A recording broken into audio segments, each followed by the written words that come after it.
Assalamualaikum warahmatullahi wabarakatuh kepada semua penonton Telenisa Tels Live pada hari ini. Terima kasih kerana bersama dengan kami sekali lagi. Kali ini kita akan membincangkan satu topik yang pada saya agak menarik. Walaupun perkara ini telah menjadi bualan dan perbincangan ramai orang di luar sana, tapi kami di Sister Sinisa memikirkan bahawa adalah baik sekiranya kita bincangkan juga di Telenisa Tels dan tajuk kita pada hari ini adalah kesaksamaan gender ataupun gender equality. Baik, bersama dengan kami pada hari ini seorang insan yang tidak asing lagi dengan Sister Islam. Lama tidak berjumpa dan bertanya khabar. Jadi pada petang ini kami bersama dengan Puan Sharina Sharif ataupun biasa kami akan panggil Sherry. Dan Puan Sharina Sharif, saya perkenalkan dulu beliau.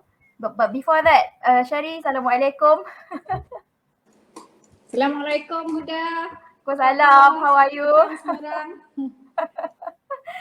Okay, so Puan Sharina sekarang ini sedang kita kata melanjutkan pelajaran beliau dalam bidang kajian gender di School of Oriental and African Studies secara jarak jauh Sherry?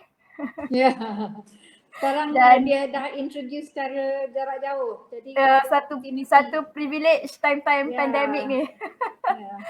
Okey, dan sekarang beliau adalah seorang pengasas ataupun telah mengasaskan sebuah syarikat iaitu Wahine Capital, dan sebelum ini beliau bersama Sister Sinisam sebagai pengurus di bahagian undang-undang dan juga servis serta penyelidikan. Okey, ataupun ALSR. So Sherry, hari ini kita akan bercakap tentang kesaksamaan gender ataupun gender equality. Saya serahkan kepada Sherry. Terima kasih Huda, terima kasih kerana mengundang saya, menjemput saya menjadi speaker untuk hari ini. Lama tak sembang dengan sisters in Islam rasanya. Actually tak lama sangat tapi rasa lama sangat. Jadi pada hari ini saya nak cakap sikit tentang isu kesaksamaan gender atau gender equality, dan ini adalah satu isu yang banyak didiskusikan dalam penyelidikan, research dalam badan-badan antarabangsa oleh pihak kerajaan dan sebagainya. Jadi kami ingin berbincang perkara ini sedikit dengan pihak awam, dengan tuan-tuan dan puan-puan sekalian. Talib saya punya PowerPoint boleh ya, terima kasih. Jadi kita mula dengan slide seterusnya. Kita mula dengan definisi untuk kesaksamaan gender, dan pada amnya ia adalah berkenaan dengan keadilan, fairness ya. Jadi kesaksamaan dalam keadilan dan kesaksamaan dalam menikmati hak-hak. Kalau kita bercakap tentang civil rights and all rights under the law, kesaksamaan dalam akses kepada peluang, access to opportunity, seperti peluang untuk mendapat kerjaya, dan juga kesaksamaan kepada akses kepada sumber seperti sumber kewangan atau sumber kesihatan umpamanya. Dan kesaksamaan ini, hak kepada kesaksamaan ini tidak terikat kepada gender. Maknanya walaupun apa gender seseorang itu, dia mempunyai akses atau peluang atau hak yang sama, dan tiada had atau sekatan atau kekangan yang disebabkan oleh gender.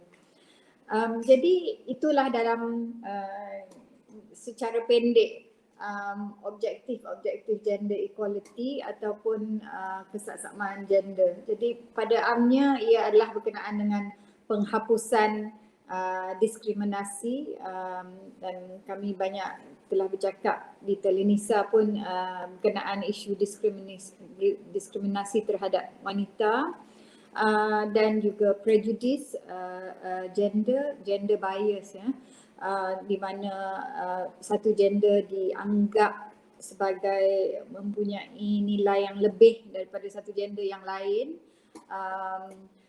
dan juga melonggarkan peranan atau stereotip mengenai gender. Jadi ini untuk menghapuskan stereotip gender. Jadi kalau seseorang memakai pakaian yang skirt pendek, jadi ada stereotip yang satu jenis terhadap wanita tersebut. Jadi stereotip ini mesti dilihat dengan lebih mendalam dan juga dilihat dari segi apakah harm, impact yang tidak elok yang terkena kepada wanita disebabkan oleh stereotip tersebut. Dan bila kita melihat kepada isu kesesamaan gender, kita juga melihat isu ini dengan memahami bahawa wanita telah mengalami diskriminasi secara historical dan struktural. Jadi diskriminasi ni bukan perkara yang baru, bukan perkara yang baru berlaku di abad ini. Sudah berkurun-kurun wanita mengalami diskriminasi. Jadi dia macam dia dah jadi macam suatu norma. Jadi pemahaman bahawa norma-norma sekarang ini adalah disebabkan oleh sejarah kita, dan sejarah wanita ada banyak isu diskriminasi yang terlibat dalam sejarah wanita. Dan sekiranya kami bercakap tentang structural discrimination, iaitu diskriminasi dalam struktur. Struktur apa pun, struktur keluarga, struktur kerajaan, struktur di bahagian korporat dan sebagainya.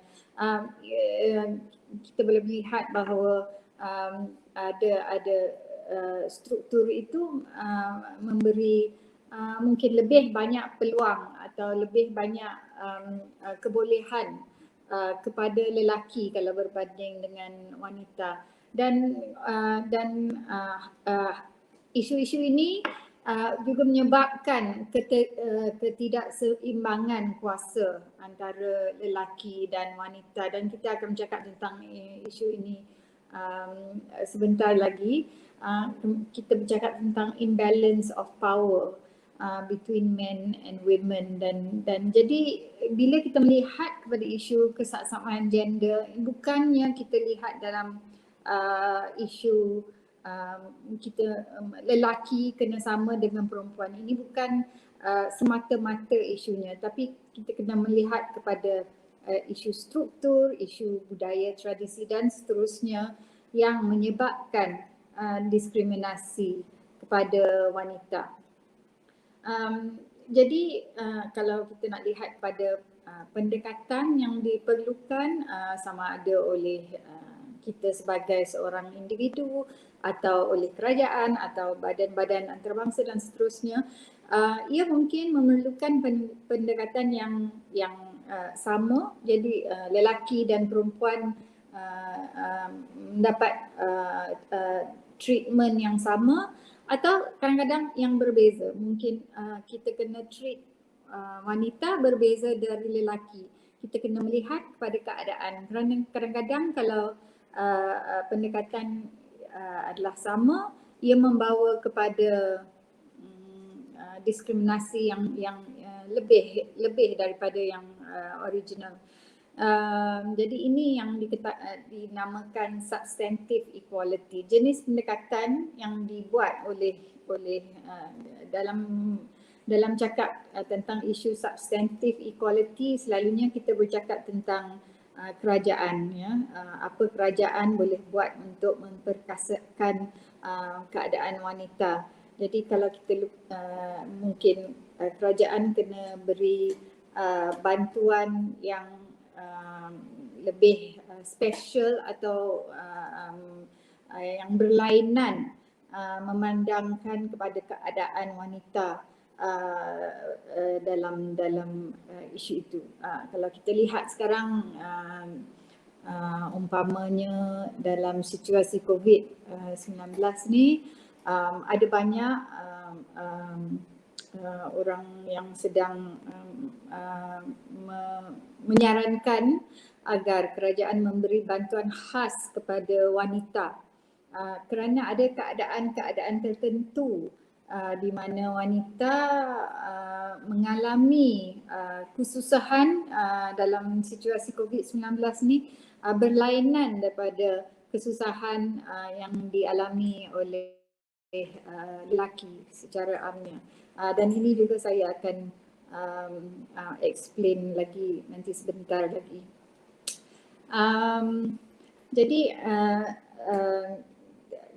kadang-kadang kita ada juga dalam isu terminologi ni, dia ada gender equality dan dia ada gender equity. Jadi saya rasa saya nak terangkan sedikit kelainannya. Jadi gender equity mungkin boleh membawa kepada kesaksamaan gender, tapi konsep ni ada masalah sikit sebab gender equity gender pada asasnya foundation dia asasnya adalah stereotip antara lelaki dan wanita. Jadi konsepnya ialah memberi kesaksamaan bergantung kepada peranan dan stereotip wanita dan lelaki. Jadi wanita sebagai saya bagi contoh, wanita sebagai penjaga anak yang utama, jadi kita bagi macam ni punya hak untuk dia boleh memperkasakan keadaannya sebagai penjaga anak. Tapi ini tidak seimbang dengan konsep-konsep gender equality sebab gender equality tidak mahu membawa kepada stereotip ni.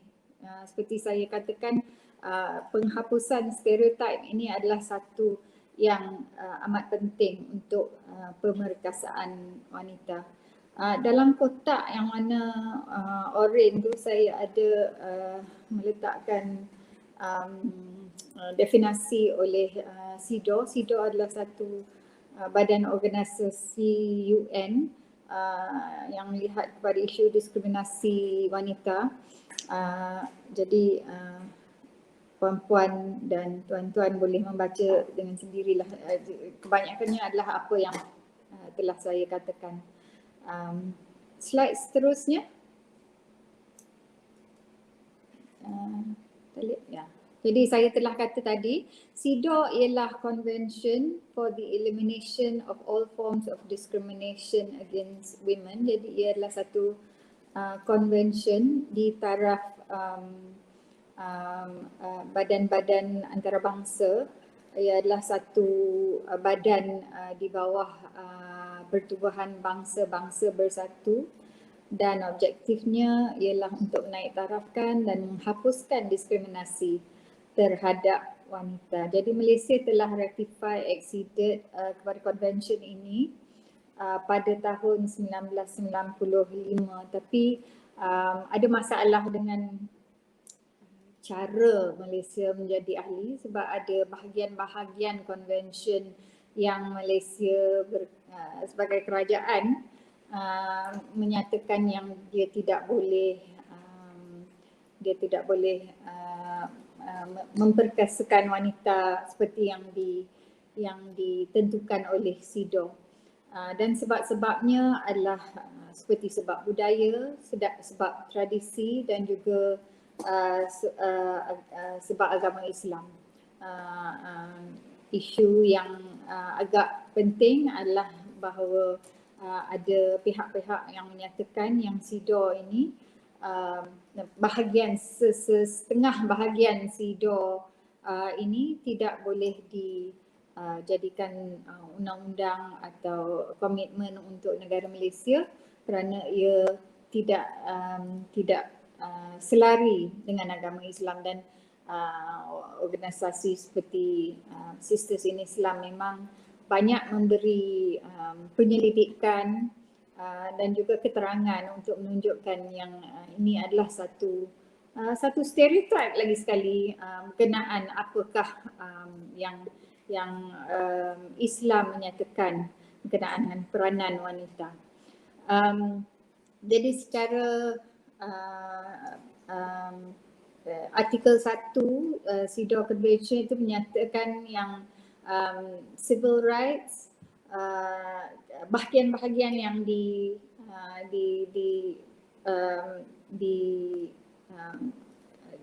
diberikan fokus oleh CEDAW ni adalah seperti civil rights dan legal status,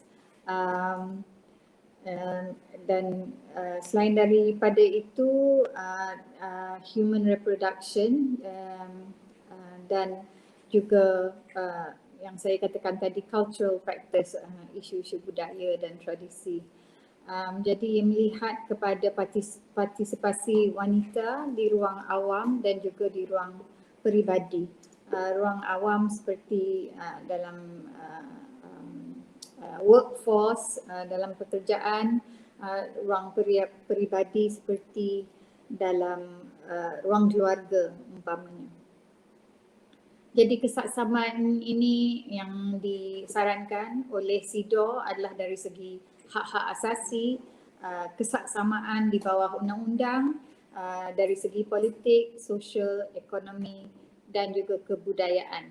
Dan selain daripada SIDO, Malaysia juga telah memberi komitmen kepada Sustainable Development Goals. Lebih kurang objektifnya adalah selari dengan SIDO, dengan melihat kepada isu permerkasaan wanita, dan SDG SDG 5 merupakan objektif untuk pemerkasaan wanita. Jadi slide seterusnya, Talib. Di Malaysia ni, Perlembagaan Persekutuan Malaysia ada menyatakan yang perlembagaan tidak boleh ada diskriminasi terhadap warga negara.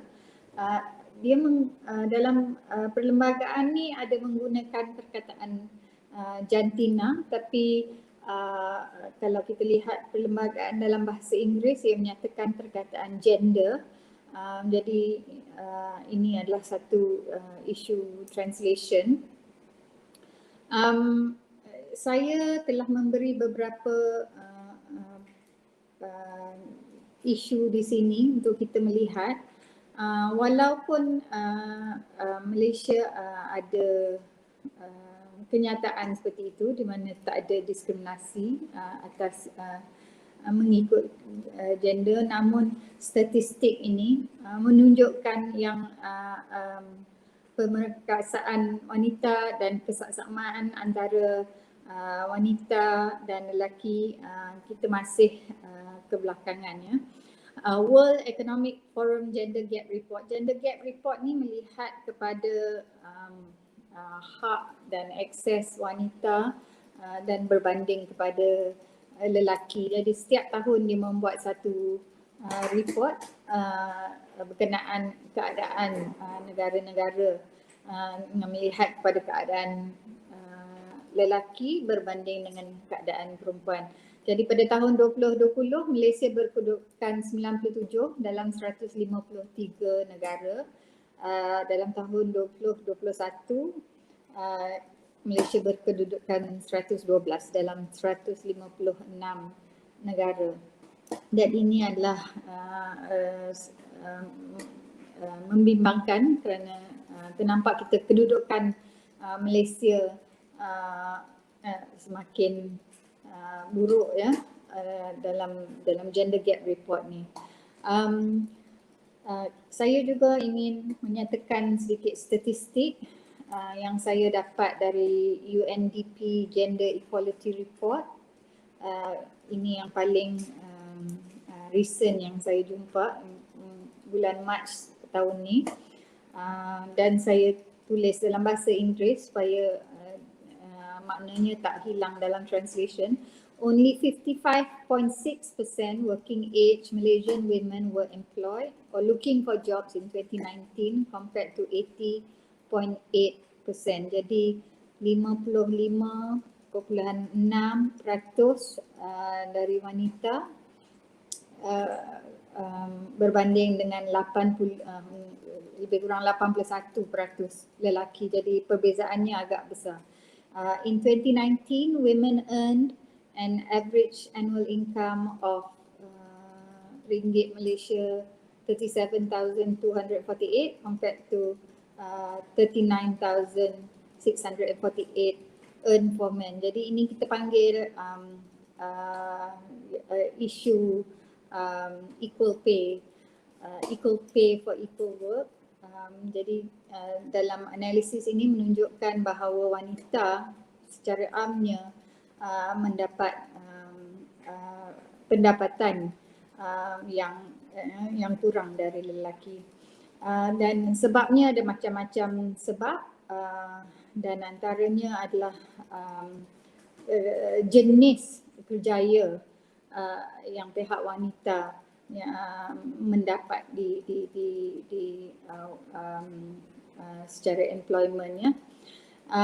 Dan fakta seterusnya, in 2019, women only made up 24.7% of legislature, senior officer, managerial positions, and men occupied 75.3%. Jadi kalau kita lihat kepada seperti parlimen,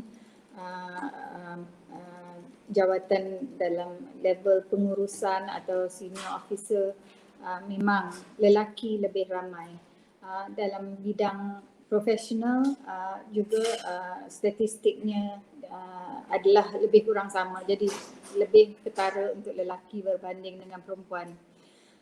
Statistik seterusnya, around 69.3% of men outside the labour force do so to pursue education. As for women, 58% or 2.6 million women. Ramai ya, 22.6 juta wanita tidak bekerja disebabkan oleh tanggungjawab keluarga. Jadi ini adalah satu isu yang salah satu isu yang paling serius di Malaysia untuk isu, kalau kita melihat kepada isu pemerkasaan wanita, adalah kerana tanggungjawab keluarga seringkali mengambil wanita keluar daripada workforce. Kalau kita lihat 58%, 2.6 juta wanita berbanding dengan 69,000, lebih kurang 70,000 lelaki yang berhenti bekerja disebabkan oleh tanggungjawab keluarga. Jadi kelainannya, comparisonnya amat ketara ya. Statistik seterusnya, among tertiary level graduates in rural areas, 8.3% of women are unemployed compared to 4.9% of men.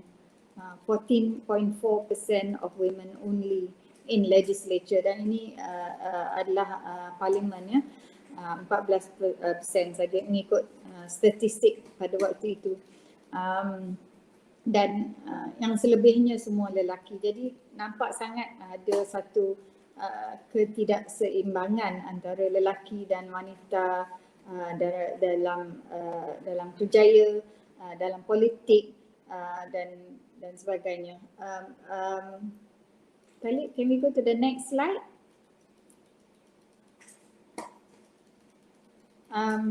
Jadi isu yang penting dalam melihat kepada kesesamaan gender juga, kita kena lihat bagaimana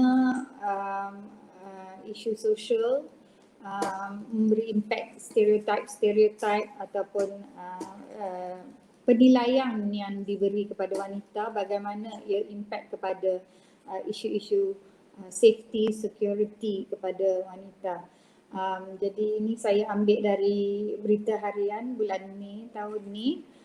Menurut statistik PDRM, antara Januari dan Disember 2020 sebanyak 5,000 lebih kes keganasan rumah tangga, dan dalam tempoh sama KPWKM telah menerima 2,500 kes keganasan rumah tangga, dan bagi 4 bulan pertama 2021 ialah sebanyak 902 kes keganasan. Dan memang kita tahu kes keganasan telah meningkat dengan mendadak ya, berikutan dengan PKP dan COVID-19 ni. Mungkin kita boleh bercakap tentang isu ini selepas presentation ni. Slide seterusnya.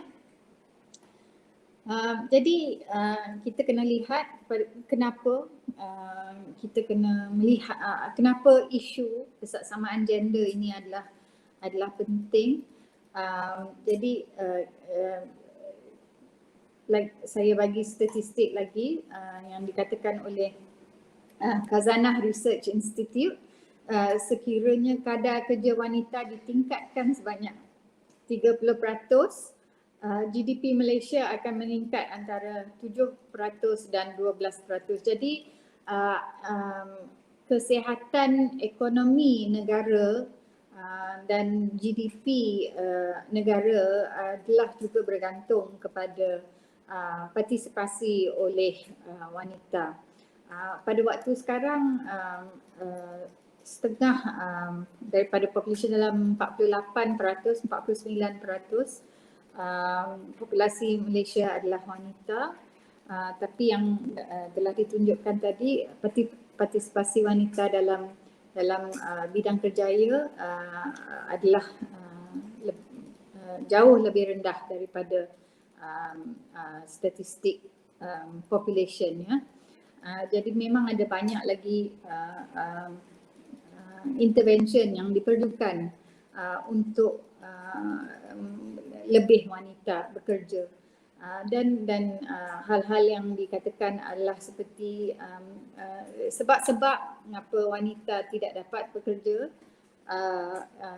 adalah kebanyakannya menyatakan tanggungjawab keluarga. Jadi mereka sama ada mereka perlu berhenti bila mendapat anak kerana kena menjaga anak dan tidak ada bantuan untuk meringankan kerja di rumah, ataupun mereka tidak dapat bekerja dalam formal sector, terpaksa bekerja secara part time ataupun informal sector di mana tidak ada bantuan seperti EPF dan SOCSO dan segalanya.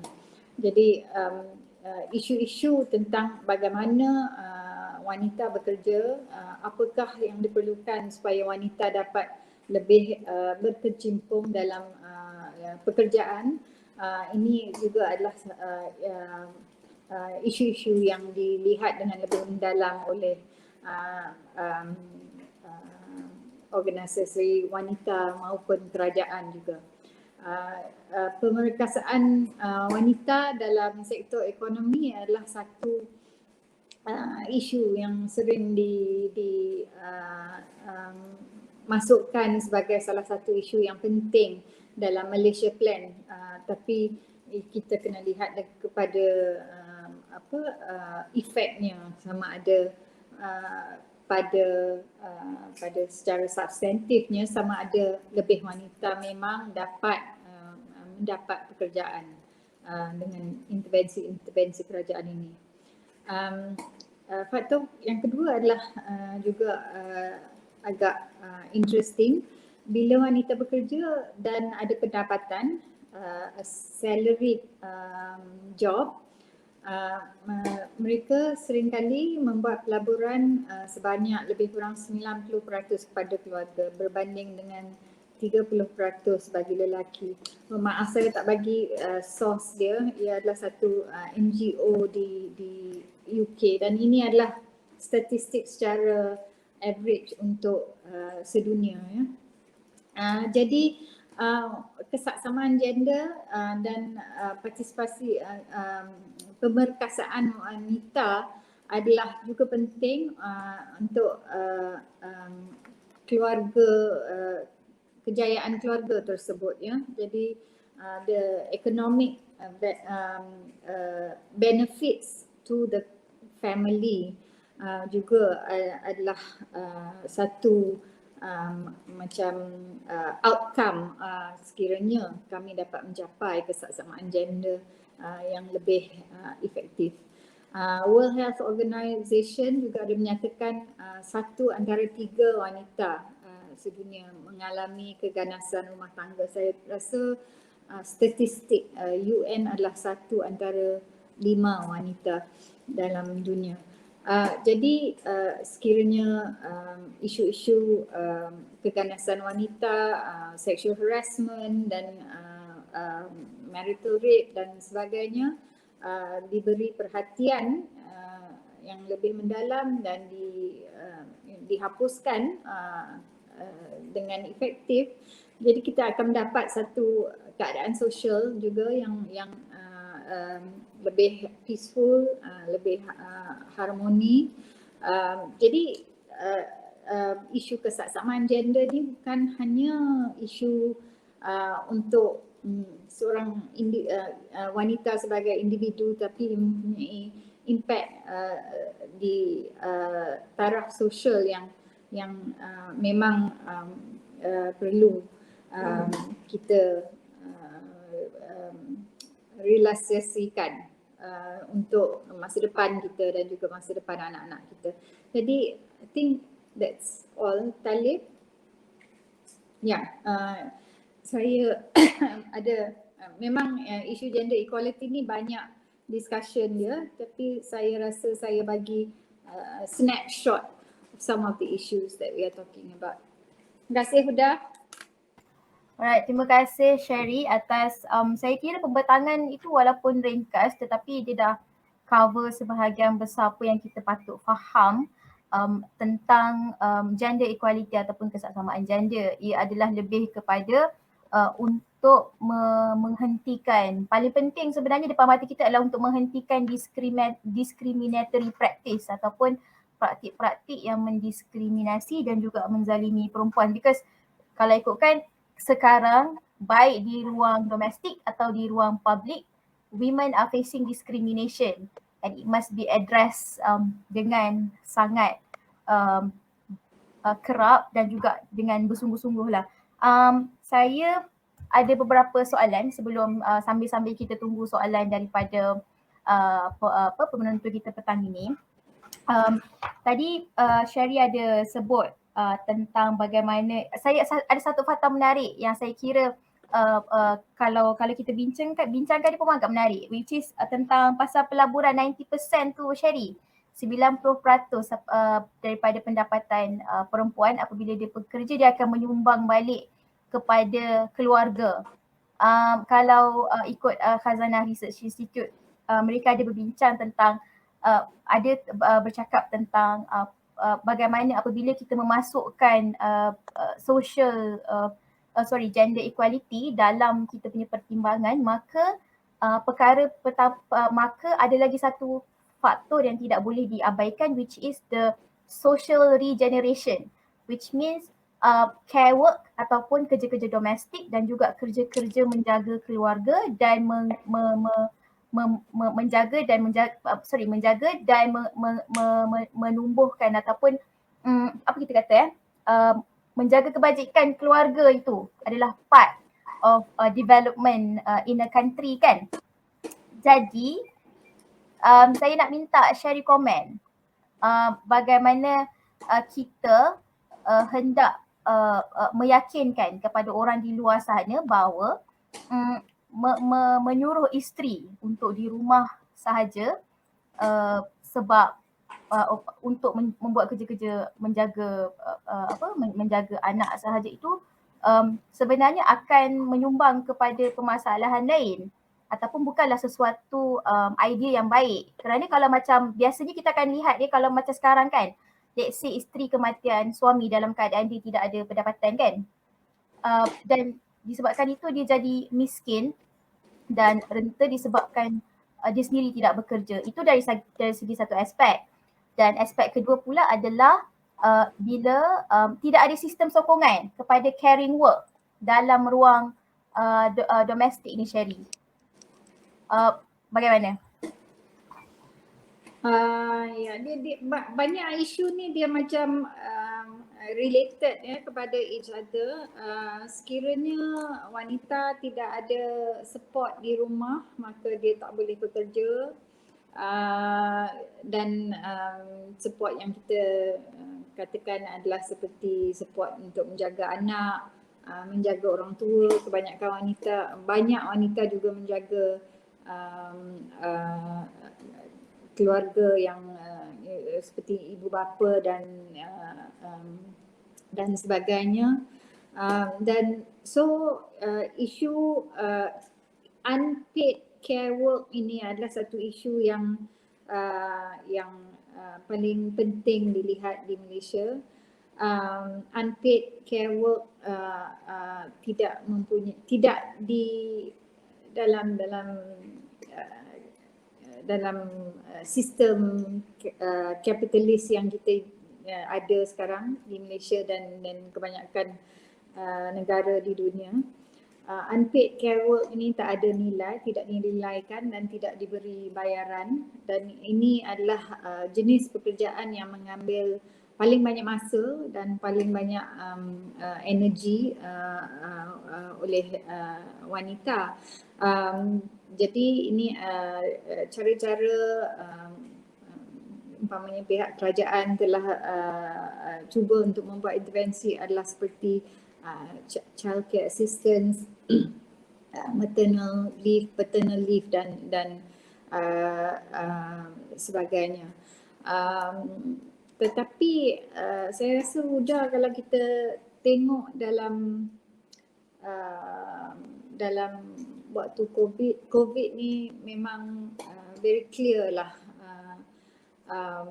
that care work is very important, dan saya berharap kerana kedua ibu bapa ada di rumah work from home, kebanyakan ibu bapa keduanya work from home dalam waktu COVID ni, dalam waktu PKP ni, maka pihak lelaki juga akan boleh dapat appreciate sikit banyak kerja untuk menjaga anak, untuk menjaga rumah, untuk menjaga makanan di meja dan seterusnya.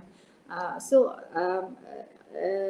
yang disarankan kalau kita nak move towards gender equality, kita kena melihat balik cara unpaid work ni didistribusikan antara wanita dan lelaki.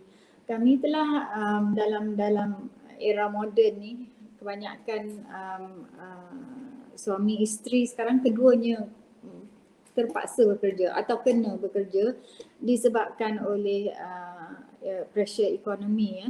Seringkali kalau satu pendapatan dari suami sahaja atau satu pendapatan dari isteri saja tidak cukup untuk segala kos rumah dan anak-anak. Jadi ini adalah satu realiti. Kebanyakan suami dan isteri kedua-duanya kena kerja. Tapi pressure kepada pihak perempuan adalah bila dia balik kerja, dia ada kerja lain pula, kerja rumah. Dan sekiranya isu yang menjadi realiti ialah disebabkan oleh ketidakseimbangan ini, realitinya ialah sekiranya wanita tersebut ada peluang nak berhenti kerja dan memilih antara kerjaya atau kerja di rumah, dia terpaksa memilih kerja di rumah. Sekiranya boleh memilih lah. Kebanyakan couple kami di waktu ini tak boleh memilih sebab tak boleh afford tanpa dua salary. Jadi isu unpaid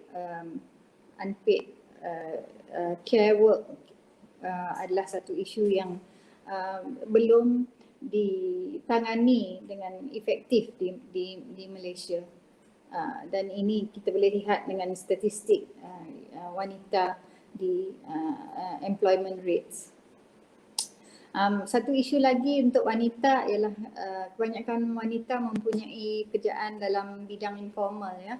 Kalau di rumah dia masak jual kuih ke ataupun dia menjahit ataupun kerja-kerja seperti itu, dan kebanyakan wanita ini tak ada protection dari EPF atau SOCSO kerana ia tidak dirangkumi sebagai formal employment ya, tak ada kontrak, tak ada employment contract dan seterusnya. Jadi ini menjadi masalah sebab kita tengok dalam waktu COVID ni wanita-wanita dalam keadaan tersebut tak mempunyai savings yang banyak, jadi dia jatuh ke kemiskinan paling cepat ya. Dalam satu research menyatakan bahawa dalam keadaan COVID ni 1 in 2 will be living below poverty line. 1 in 2 families that are headed by women, diketuai oleh keluarga yang diketuai oleh wanita, akan hidup dalam kemiskinan disebabkan keadaan sekarang. Jadi sustainability dan kebolehan mereka mengatasi menangani keadaan yang tidak stabil, di mana pekerjaan pun tidak stabil, pendapatan tidak stabil, kebolehan mereka menangani situasi sebegini ialah amat mereka tak boleh lah dalam sebulan 2 dah menjadi susah nak makan betul-betul. Dan impaknya adalah apa yang kita lihat dalam banyak research sekarang keluar tentang impact COVID kepada wanita. Impaknya adalah mungkin anak-anak tidak dapat pergi ke sekolah, anak-anak tidak dapat penjagaan yang sepatutnya. Jadi sekiranya seseorang wanita itu tidak stabil dari segi ekonomi dan juga dari segi peribadi juga, impaknya adalah kepada keluarga, dan sekiranya keluarga ia akan besar menjadi sosial dan sebagainya. Jadi kesihatan, keharmonian wanita adalah amat penting bagi perkembangan sosial sesebuah negara. Dah? Alright, tadi Syari sebut pasal perempuan rentan untuk jatuh kepada kemiskinan, dan kita melihat bagaimana ibu tunggal sama ada kematian suami ataupun diceraikan, selalunya memang akan ada benda ni memang satu fenomena yang sentiasa kita lihat, dan ia adalah satu benda yang sangat menyedihkan, tetapi itulah hakikatnya. Ibu tunggal je mesti akan ada kaitan dengan kesukaran dan kesusahan hidup. Okey, dari segi bagaimana perempuan senang jatuh miskin, Sherry. Satu, sebab mereka asalnya tidak bekerja ataupun bekerja kita kata tadi membuat kerja-kerja yang berpendapatan rendah kan. Itu yang salah satunya. Yang kedua, saya nak tanya dari segi obstruction in legal area. Maksudnya challenges in the legal area ni. Maksudnya kalau kata isteri yang kematian suami ataupun isteri yang kematian suami, kan apabila hartanya itu akan difaraidkan, that includes the house where they live. Kalau di Singapura, contohnya rumah itu difatwakan supaya tidak dimasukkan ke dalam faraid. Jadi anak-anak dan isteri itu terlindung daripada pembahagian harta rumah itulah. Maksudnya rumah tak kena jual, diorang tak kena hidup merempak dan sebagainya. So sekarang ni based on your observation ataupun berdasarkan pemerhatian Sherry, kepada bagaimana sistem undang-undang syariah kita tidak begitu mendukung kesejahteraan hidup perempuan, terutamanya dalam keadaan mereka yang menjadi main caregiver ataupun orang yang penjaga utama kepada keluarga, especially setelah kematian suami lah. Nah, saya rasa isu inheritance ni memang undang-undang Islam di Malaysia ada banyak masalah dalam isu inheritance. Tapi ini juga adalah isu bagi wanita bukan Islam ya. Tapi memang dalam diskusi yang telah diketengahkan oleh Sisters in Islam, memang kita selalu menyatakan tentang impak faraid kepada wanita, dan sama ada ia boleh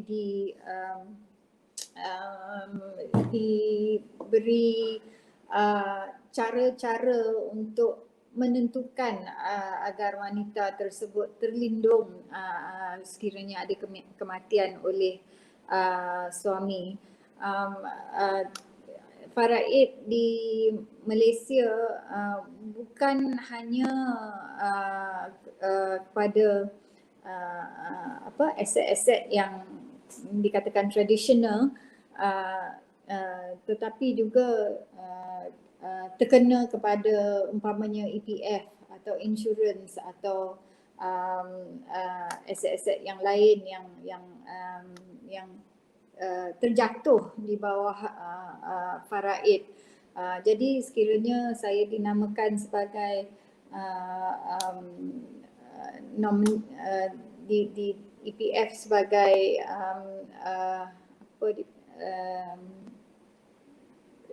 inheritor dia, sebagai seorang wanita Islam, kalau suami saya namakan saya sebagai seorang Islam, saya hanya adalah dianggap sebagai administrator. Dan saya tidak mendapat 100% daripada duit EPF tu, ia akan masih jatuh di bawah undang-undang faraid. Jadi isu-isu yang kami mendapat feedback, memang pihak lelaki pun suami-suami yang ingin melindungi isteri dan keluarga mereka terpaksa membuat arrangement yang lain, umpamanya menghibahkan, memberi pada masa dia masih hidup, supaya menentukan agar wang tersebut boleh digunakan oleh isteri dan anak sekiranya dia meninggal. Jadi perkara-perkara itu tidak perlu berlaku sekiranya undang-undang Islam kita peka kepada isu-isu yang terjadi on the ground ya. Isu-isu wanita telah dibuang dari rumahnya sebab orang yang mewarisi rumah tersebut tidak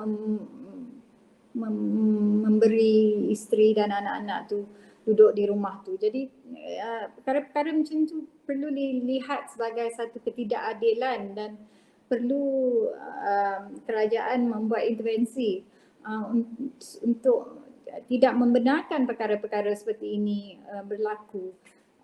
Tapi itulah, di Malaysia ni undang-undang Islam ni agak rigid, dan segala usaha untuk menukar undang-undang Islam juga banyak dia punya barriers ya. Dan itu adalah realiti di Malaysia, tapi saya yakin organisasi seperti Sisters in Islam dan banyak lagi organisasi akan terus mencuba untuk menukar untuk kebajikan wanita, terutamanya wanita Islam dalam isu faraid ni. Kita sebenarnya kalau terkait dengan undang-undang keluarga Islam ni, sebenarnya kita mengharapkan para agamawan dan juga pembuat dasar kita kata begitu mempunyai kepekaan dan juga disiplin ilmu yang luas, yang betul-betul touching on the ground, melihat sendiri pengalaman perempuan, dan daripada situ baru ada anjakan supaya ada pembaikan yang boleh dibuat. Sebab kan? Ya, memang Huda, kalau kita tengok kepada negara-negara yang mementingkan pemerkasaan wanita, negara-negara Islam, Tunisia, Morocco, setengah negara di Timur Tengah. Kalau kita tengok cara mereka menukar undang-undang syariah, ia juga menggunakan nas-nas berasaskan Al-Quran dan hadis, tapi ia sangat berlainan daripada nas-nas yang digunakan mungkin di Malaysia, ya. Sebab mereka mementingkan isu-isu seperti maqasid kebajikan dan supaya wanita tersebut dapat dignity, live with dignity, itu adalah satu yang amat penting dalam agama kita. Tapi argument yang digunakan di Malaysia ni agak berlainan, ya Huda. Huda memang tahu sangatlah isu-isu di Malaysia berkenaan dengan kesusahan untuk menukar agama dan polisi demi kebaikan wanita.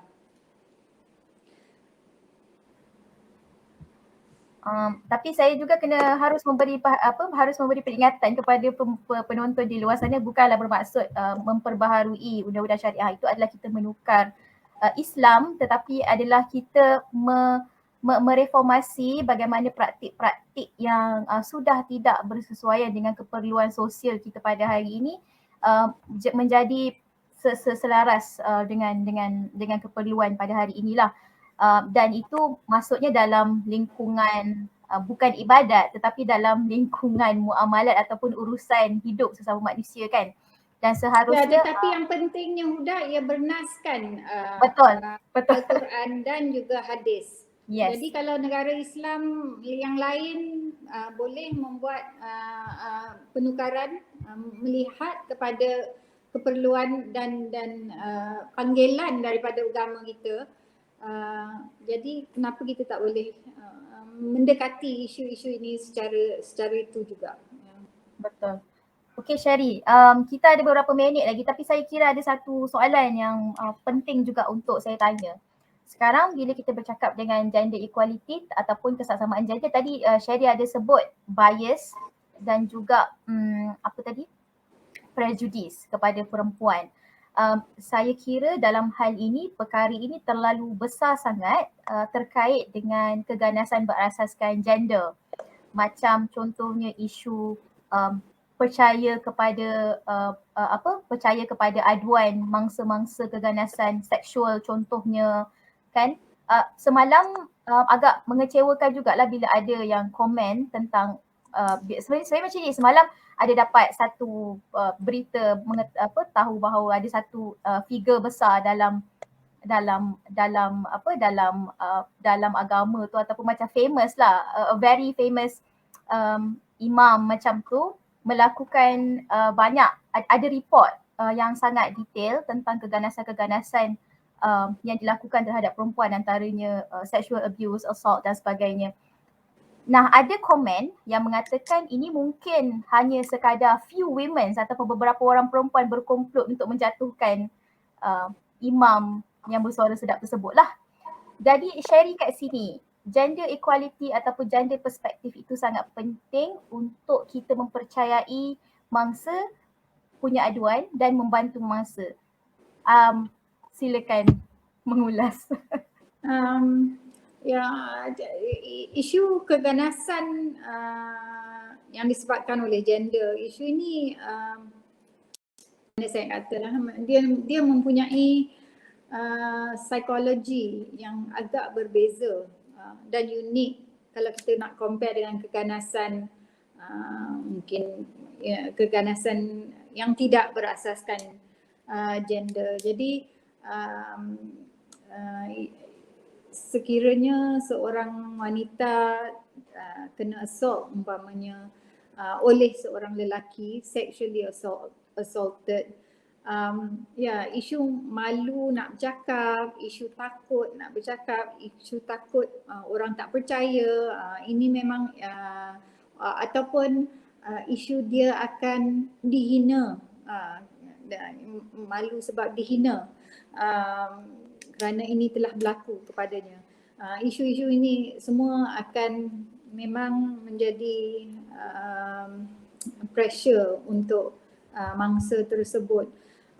Jadi dalam isu seperti ini, saya melihat kepada individu-individu yang membuat accusation melalui social media. Ini adalah satu platform di mana seseorang yang mungkin tidak ada suara untuk membuat komplain atau accusation tersebut, dia akan pergi ke social media, terutamanya orang-orang yang kebanyakannya yang lebih muda lah agaknya. Tapi saya nak compare dengan kalau kita tengok orang-orang powerful in the Me Too movement yang telah menjadi satu phenomenon antarabangsa, ya. Jadi kuasanya adalah dalam fakta bahawa terdapat beberapa wanita yang telah bercakap. Bukan saya nak kata kalau seorang saja ia jadi masalah, tapi kalau dah ramai yang memberi bercerita semua, jadi dia punya credibility mungkin perlu dilihat dengan lebih mendalam tentang aduan-aduan tersebut. Kerana pada asasnya memang seseorang mangsa itu memang takut nak membuat aduan. Jadi dia nak buat police report ke, dia nak cakap kat dia punya siapalah employer ke, dia punya ibu bapa ke, memang seseorang itu selalunya amat takut dan amat tidak tentu sama ada apa dia punya efek sekiranya dia memberitahu tentang perkara itu. Jadi untuk memperkasakan wanita memang kita kena memberi ruang, itu yang pertama, memberi ruang untuk mereka membuat aduan, dan memberi confidence yang aduan-aduan tersebut tidak akan would not be ignored or would not be derided, tidak akan dihina, tidak akan dicaci dan sebagainya. Untuk mereka, untuk wanita sebagai mangsa secara keseluruhannya sedar bahawa ini adalah satu isu yang perlu dibawa ke ruang awam, ya. Isu keganasan ini tidak boleh diteruskan. Isu keganasan berasaskan gender selalunya juga ada macam kaitan dengan power imbalance yang saya katakan tadi. Jadi seorang yang dalam keadaan authority dengan seorang mungkin cikgu dengan pelajar atau employer dengan employee dan keadaan-keadaan seperti itu. Dalam keluarga, kalau ahli keluarga yang lebih tua atau yang dihormati dengan ahli keluarga yang lebih muda, jadi power imbalance ini yang membuatkan seseorang wanita tu di atas isu malu sebab keganasan ni selalunya adalah keganasan seksual. Yang keduanya adalah juga takut kerana power imbalance ini. Sudah? Saya jawab tak soalan tu? Sebenarnya itu power imbalance itu jarang difahami oleh awam lah. Sebab Yalah macam tadi saya cakapkan, ini allegation atau tuduhan itu adalah kepada seseorang yang ada kita kata ada pengaruh, ada populariti yang sangat besar, dipandang secara terhormat. Tapi agak menyedihkanlah bila membaca komen bahawa ini hanyalah sekadar komplot. Padahal report yang datang itu report yang telah dilakukan oleh organisasi yang mengurus ataupun organisasi yang memang engage dengan isu-isu keganasan. Saya rasa dalam aduan yang terutamanya sekiranya seorang tu berpengaruh, dalam aduan macam mana pun mesti ada orang yang menyatakan ia satu komplot, ia satu yang tak betul, yang wanita tu memang macam ni macam tu, itu sebab jadi macam ni. Memang ada cerita-cerita macam tu, tapi kita kalau nak lihat responsibility kita untuk melihat perkara itu dan menentukan yang hak-hak wanita, hak untuk menjadi security and safety itu dijaga untuk wanita tersebut ya. Itu yang kita katakan stereotype kan. Kalau wanita tu kena sexual assault ataupun kerana dia perangai macam ni ke, dia stereotype macam tu, dia pakai baju macam tu ke, tu sebab jadi kat dia. Jadi argument-argument macam tu kita sebagai masyarakat yang dah progresif kan, kita kena letak sebelah dan memberi confidence kepada pengadu-pengadu ni supaya mereka terus membuat aduan tersebut sampai keadilan dapat didapati. Okey.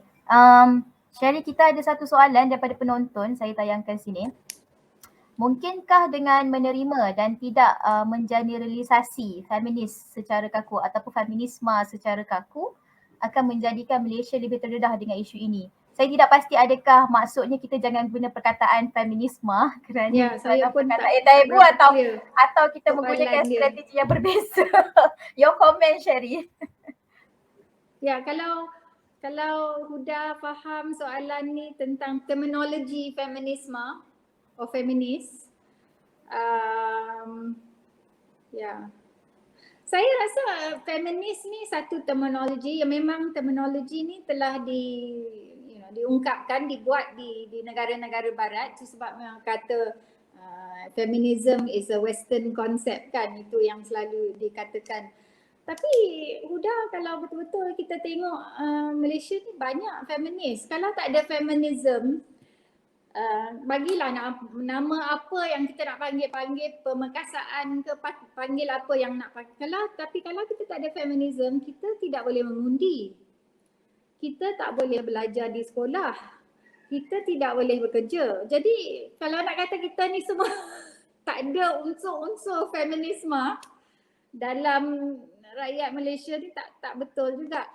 Yang isunya saya rasa ialah bahawa feminism ni sebagai satu terminologi, sebagai satu sektor kajian umpamanya ya, telah dimulakan di negara-negara barat. Jadi kita rasa ini konsep barat, tapi dalam setiap community di seluruh dunia secara dalam jiwa kita semua ada keperluan untuk keadilan antara wanita dan lelaki ya, untuk anak perempuan kita, untuk adik kita, untuk mak kita ya. Semua ada kemahuan untuk keadilan dan ini adalah asas apa kita panggil feminism kan. Jadi saya rasa jangan terbelenggu dengan terminologi itu. Kalau kita boleh gunakan terminologi yang lain, tapi secara saya lihat keadaan wanita di Malaysia umpamanya kalau kita cakap tentang sisters in Islam, kita tidak keluar kata kita feminis itu adalah macam mana kita merasai ideologi persendirian kita, ya, sama ada kita nak panggil bagi terminologi apa kepada pendirian values yang kita ada. Tapi yang pentingnya adalah isu keadilan, kesaksamaan, justice, dignity. Apa perkataan dignity dalam bahasa Malaysia, Huda? Martabat kemanusiaan. Martabat wanita. Dan isu ini adalah isu-isu yang penting dan ia adalah amat selari dengan konsep-konsep feminism. Okey Sherry, kita sejam je hari ni, terlalu saya rasa banyak sangat kita boleh kupas. Sebenarnya saya banyak dah tanya soalan tapi kesempatan kita cuma hanya sejam. Jadi sebelum kita akhiri sesi ini, kata-kata nasihat kepada penonton di luar sana ataupun seruan bagaimana kita hendak mendukung gerakan kesaksamaan untuk perempuan ini. Apa dia Huda? Saya tak dengar. Tak, dia apa kata akhir daripada Sherry untuk kepada para penonton. Ya, untuk kesaksamaan gender ini. Okey. Terima kasih Huda. Sebagai kata akhir, saya rasa isu gender equality ni kebanyakannya dia amat fokus kepada isu yang bahasa yang amat negatif. Seperti gender equality ni adalah satu yang akan mendatangkan keburukan kepada lelaki terutamanya. Tapi cara melihat isu gender dan gender equality ini adalah yang penting kita sebagai negara melihatnya dengan cara yang lebih open, ya, lebih progresif. Sebab masa depan wanita adalah amat penting untuk pembangunan negara dan kita dah tak boleh ke belakang, ya. Wanita dah memang ada pelajaran, wanita dah memang bekerja, wanita dah memang aktif dalam ruang awam, wanita dah mula meminta hak-hak di dalam keluarga, di ruang domestik juga. Jadi ini adalah perjalanan wanita dan yang saya ingin lihat untuk masa anak-anak saya besar adalah agar Malaysia sebagai sebuah negara, kita akan bahu ke bahu antara lelaki dan wanita untuk membangunkan negara kita. Itu kata akhir saya. Terima kasih Sherry. Saya kira perbincangan kita pada petang ini sangat baik. Harapnya para penonton di luar sana dapat mengambil manfaat. Dan satu perkara yang saya sangatlah berharap kepada penonton di luar sana agar tidak memusuhi sesuatu sebelum kita mempelajari tentangnya ataupun membaca tentangnya, maka saya khususkan itu kepada feminisme. Kerana macam Sherry cakap tadi, kita dah tak boleh patah balik ke belakang, kita dah tak boleh sorok-sorok lagi. Feminisme mesti difahami dan dipelajari supaya stigma-stigma ini dapat kita buang, ataupun sekurang-kurangnya tidak menganggap dengan tanggapan yang tidak betul dan tidak benar. Kerana gerakan feminisme ataupun kesaksamaan gender ini adalah untuk maslahat semua, untuk manfaat masyarakat, lelaki dan perempuan. Terima kasih banyak Puan Sharina Sharif pada petang ini kerana bersama-sama dengan kami dan sudi bersama dengan kami dan mengadakan perbincangan yang sangat baik ini. Assalamualaikum. Waalaikumsalam, dan terima kasih kepada penonton-penonton Talinisa Tales. Kita akan jumpa lagi pada hari dan masa yang sama. Tarikhnya saya belum pasti lagi bila, tapi insyaAllah kita akan ada lagi untuk tajuk-tajuk yang lain. Dan Assalamualaikum warahmatullahi wabarakatuh. Terima kasih semua.